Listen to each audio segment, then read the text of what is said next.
आदरणीय श्री विभूषित पर महाराज के परम पूज्यपाद संत सद्गुरु महाराज के परम पावन युगल पद्म पदों में सदा सदा प्रबंधन। मंच पर उपस्थित गुरुचरण सेवी पूज्य स्वामी प्रमोद जी महाराज को नमन।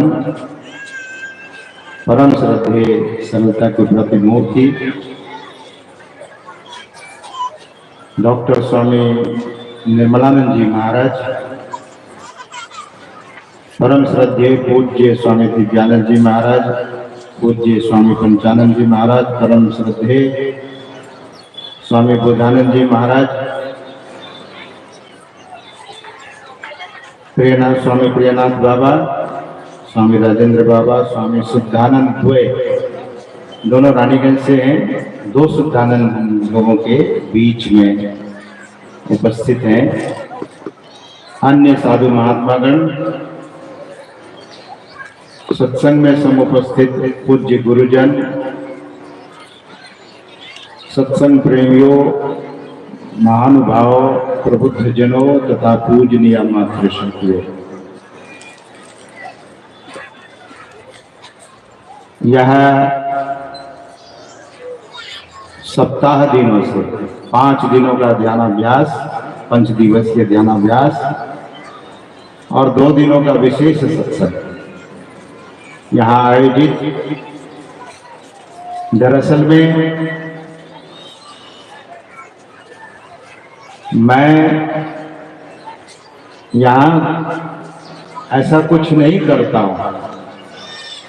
हमारे जो कर्मठ सेवक है, जो दिन रात एक करता है, वो हमारे प्रिय सेवक स्वामी विश्वबंधु बाबा और हमारे प्रिय सेवक स्वामी सुनीलानंद बाबा और एक कनिष्ठ सेवक है ब्रह्मचारी सदानंद।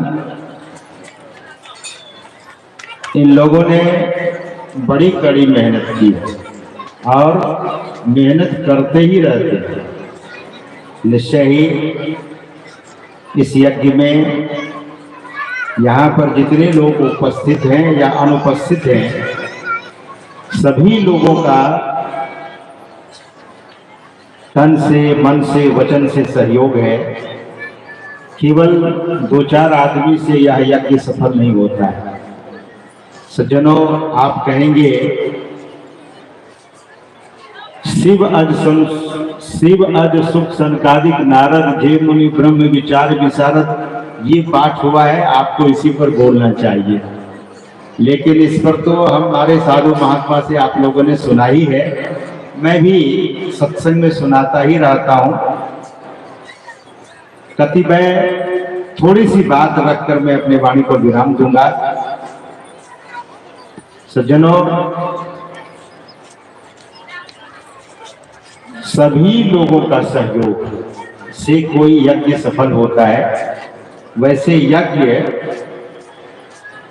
यज्ञ पुरुष का है, यज्ञ हम आपका नहीं होता। तो यहाँ ध्यान यज्ञ और ज्ञान यज्ञ दोनों का अनुष्ठान हुआ। अभी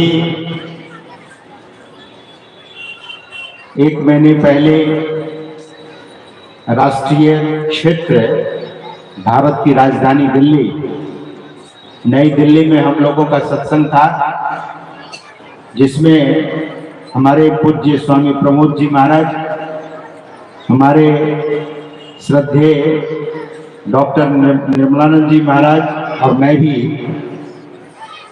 और भी साधु महात्माओं से सत्संग में थे। तो मैं पूज्य बाबा से आग्रह किया कि आपको उस सत्संग में उपस्थित होना है, दर्शन देना है और अपने प्रवचनों से जनमानस को लाभान्वित करना है। तो मेरे आग्रह को स्वीकार कर वे यहाँ पधारे। हमारे श्रद्धेय डॉक्टर निर्मलानंद जी महाराज से भी आग्रह किया वे भी सहर्ष डायरी में अपने से इस कार्यक्रम को लिख लेते हैं और वे समय पर यहाँ पधारे। तो आज तो मैं कोई विशेष बात कहने नहीं जा रहा हूँ। हो सकता है बहुत लोगों को लगता होगा कि महाराज कुछ ज्ञान की बात की जाए। 7 दिनों से ज्ञान की बात चल रही है और महात्मा के पास तो बहुत कुछ होता है, लेकिन मैं इस यज्ञ के संबंध में दो शब्द रखना चाहता हूं कि कहीं भी ज्ञान यज्ञ होता है तो ज्ञान यज्ञ में जो लोग भी मन से भी शुभ सोचते हैं, ध्यान से सुनेंगे, अन्न यज्ञ भी होता है, द्रव्य यज्ञ भी होता है, ज्ञान यज्ञ भी होता है, ध्यान यज्ञ भी होता है, सतचंडी यज्ञ होता है, रुद्र यज्ञ होता है, महारुद्र यज्ञ होता है, महाविष्णु यज्ञ होता है और इस तरह से बहुत सारा यज्ञ इस संसार में होता है। लेकिन ज्ञान यज्ञ के संबंध में और ध्यान यज्ञ के संबंध में भगवान श्री कृष्ण गीता में कहते हैं कि जो व्यक्ति जप करता है, ध्यान से एकाग्रता से सुनने का कष्ट करेंगे, जो व्यक्ति जप करता है तो मैं जप यज्ञों में मैं जप यज्ञ हूं, यज्ञा नाम जप यज्ञोस्मि, यज्ञों में मैं जप यज्ञ हूं, ऐसा भगवान कहते हैं। और भगवान कहते हैं कि नहीं ज्ञानेन सदृशम पवित्रम इह विद्यते, ज्ञान के समान पवित्र करने वाला दूसरा कोई भी यज्ञ नहीं है। भगवान कहते हैं नौ सदृशम, ज्ञान यज्ञ के समान दूसरा यज्ञ नहीं होता है जो आपको पवित्र कर दे। सज्जनों, गंगा में स्नान करने से शास्त्र में लिखा है कि पाप धुल जाता है। एक महापुरुष कह रहे थे कि गंगा जी में नाला का पानी, गंगा जी में नाला का पानी बोतल में भरकर, अब बोतल का ढक्कन लगा दो और उसमें रस्सी बांध दो बोतल में और बोतल को डुबाओ गंगा जी में, पानी पवित्र हो जाएगा। अब गंगा जी में तो डुबा दिया, नाला का पानी जो आपके शहर में नाला बहता है जिसमें न जाने कौन कौन सी गंदगी बह रही होती है, उस बोतल में, उस नाला का पानी बोतल में अगर भरकर ढक्कन जोर से लगा दिया जाए और रस्सी बांधकर गंगा जी में डुबाया जाए और फिर निकाला जाए और आपको दिया जाए कि गंगा जी में ये बोतल डुबा करके लाया है, इससे अब आचमन कर लो, थोड़ा सा जब चरणामृत ले लो, कोई पिएंगे? नहीं पिएंगे। क्यों? कि गंगा जी में वह नाला का पानी तो गया शीशी के माध्यम से, लेकिन गंगा जल से स्पर्श नहीं हुआ। लेकिन अगर उस बोतल को उल्टा दिया जाए तब वह नाला गंगा जी के समान हो जाएगा। सज्जनों, गंगा से पाप ऐसे नहीं धुलता है, जो मन से स्नान करता है। तो संतों ने कहा कि गंगा भीतर में है, बाहर में तो है ही। श्रद्धा से और आपका मन उसमें डूबे, लेकिन मन डूबता नहीं है गंगा जी में।